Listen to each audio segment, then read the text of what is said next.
ನಮಸ್ಕಾರ ವೀಕ್ಷಕರೇ, JBM ನ್ಯೂಸ್ಗೆ ಸ್ವಾಗತ. ನಾನು ಅನ್ನಪೂರ್ಣ. ಕಲಬುರಗಿ ಜಿಲ್ಲೆಯ ಅಫಜಲ್ಪುರ ತಾಲೂಕಿನ ಕರಜಗಿ ಎನ್ನುವಂತಹ ಗ್ರಾಮದಲ್ಲಿ ರಸ್ತೆ ಅಗಲೀಕರಣದ ಕಾರ್ಯ ನಡೆಯುತ್ತಿದ್ದು, ಈ ಕಾರ್ಯದಲ್ಲಿ ದೇವಸ್ಥಾನ ಅಂತಂದರೆ ಆಂಜನೇಯ ಸ್ವಾಮಿ ದೇವಸ್ಥಾನವನ್ನು ತೆರವುಗೊಳಿಸಲು ಸರ್ಕಾರ ಹಾಗೂ ಅಲ್ಲಿನ ಗುತ್ತಿಗೆದಾರರು ಮುಂದಾಗಿದ್ದಾರೆ. ಇದನ್ನು ತೆರವುಗೊಳಿಸದಂತೆ ಸಾರ್ವಜನಿಕರು ಹಾಗೂ ಅಲ್ಲಿನ ಪರಮ ಪೂಜ್ಯರು ತಡೆ ಹಿಡಿದಿದ್ದಾರೆ. ಈ ಕುರಿತು ಒಂದು ವರದಿ ಇದೆ, ವೀಕ್ಷಿಸೋಣ ಬನ್ನಿ.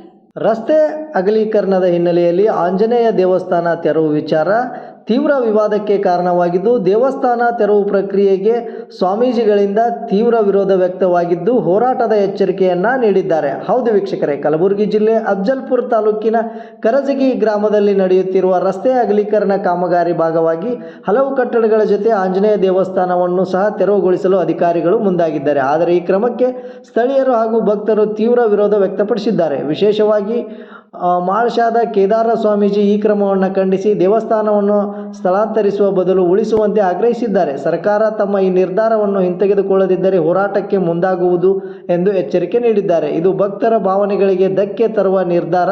ಯಾವುದೇ ಕಾರಣಕ್ಕೂ ದೇವಸ್ಥಾನವನ್ನು ತೆರವುಗೊಳಿಸುವುದನ್ನು ನಾವು ಒಪ್ಪುವುದಿಲ್ಲ. ಅಗತ್ಯವಿದ್ದರೆ ಹೋರಾಟ ನಡೆಸುತ್ತೇವೆ ಎಂದು ತಿಳಿಸಿದ್ದಾರೆ.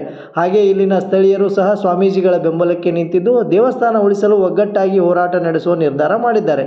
ಸ್ಥಳಕ್ಕೆ ಆಗಮಿಸಿದ ತಹಶೀಲ್ದಾರ್ ಹಾಗೂ ಅಧಿಕಾರಿಗಳು ಸಾರ್ವಜನಿಕರ ಹಿತದೃಷ್ಟಿಯಿಂದ ರಸ್ತೆ ಅಗಲೀಕರಣ ಅನಿವಾರ್ಯವಾಗಿದೆ ಎಂದು ಜನರ ಮನವೊಲಿಸಲು ನೋಡಿದ್ದಾರೆ. ಆದರೆ ವಿವಾದ ಇನ್ನಷ್ಟು ತೀವ್ರವಾಗುವ ಸಾಧ್ಯತೆ ಇದೆ. ಒಟ್ಟಾರೆ ರಸ್ತೆ ಅಭಿವೃದ್ಧಿ ಮತ್ತು ಧಾರ್ಮಿಕ ಭಾವನೆಗಳೇ ನಡುವಿನ ಸಂಘರ್ಷ ಮುಂದಿನ ದಿನಗಳಲ್ಲಿ ಯಾವ ದಿನಕ್ಕೆ ತಿರುಗುತ್ತದೆ ಎಂಬುದನ್ನು ಕಾದು ನೋಡಬೇಕಾಗಿದೆ.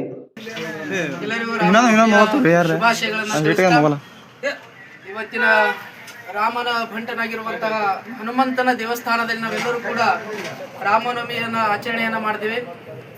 ಹಾಗೆ ಆ ರಾಮನ ಭಂಟನಾಗಿರ್ತಕ್ಕಂಥ ಹನುಮಂತ ಅಂದರೆ ಇವತ್ತು ನಮ್ಮ ಸುಕ್ಷೇತ್ರ ಕರ್ಜಿಗೆ ಗ್ರಾಮದೊಳಗೆ ಈಗಾಗಲೇ ಹಲವಾರು ಬಡವರ ಅಂಗಡಿಗಳನ್ನು ಕೂಡ ಕಿತ್ತಿದ್ದಾರೆ. ಮಾಸ್ಟರ್ ಪ್ಲ್ಯಾನ್ ಅಂತ ಮಾಡಿ ರೋಡೆಲ್ಲ ಅಗಲೀಕರಣ ಮಾಡ್ತಾ ಇದ್ದಾರೆ.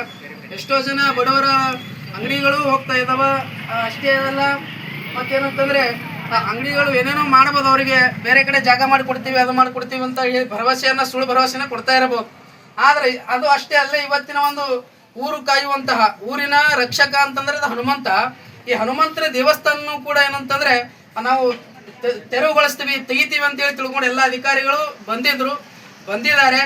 ಈಗಾಗಲೇ ನಾವೆಲ್ಲರೂ ಕೂಡ ಅವರಿಗೆ ಒಂದು ಎಚ್ಚರಿಕೆಯನ್ನು ಕೊಡ್ತಾ ಇದೀವಿ. ಏನಂತಂದ್ರೆ ಏನಾದರೂ ಈ ಹನುಮಂತನ ದೇವಸ್ಥಾನಕ್ಕೆ ಒಂದು ಸ್ವಲ್ಪ ಏನಾದರೂ ಧಕ್ಕೆ ಆಯ್ತು ಅಂತಂದ್ರೆ ಯಾವುದೇ ಸರ್ಕಾರ ಇರಲಿ, ಯಾವುದೇ ಅಧಿಕಾರಿಗಳಿರಲಿ, ಏನೇ ಇರಲಿ, ಇಲ್ಲೇನಂತಂದ್ರೆ ಎಷ್ಟೋ ಜನ ಈಗಾಗಲೇ ಇಲ್ಲಿ ಹನುಮಂತನ ಭಕ್ತರು ಇದಕ್ಕೆ ಟಚ್ ಆದ್ರೆ ಎಣ್ಣೆ ಕುಡಿದು ಸಾಯ್ತೀನಿ ಅಂತಂದ್ರೆ ಬಹಳ ಜನ ಭಕ್ತರು ಹೇಳಕತ್ತಾರೆ.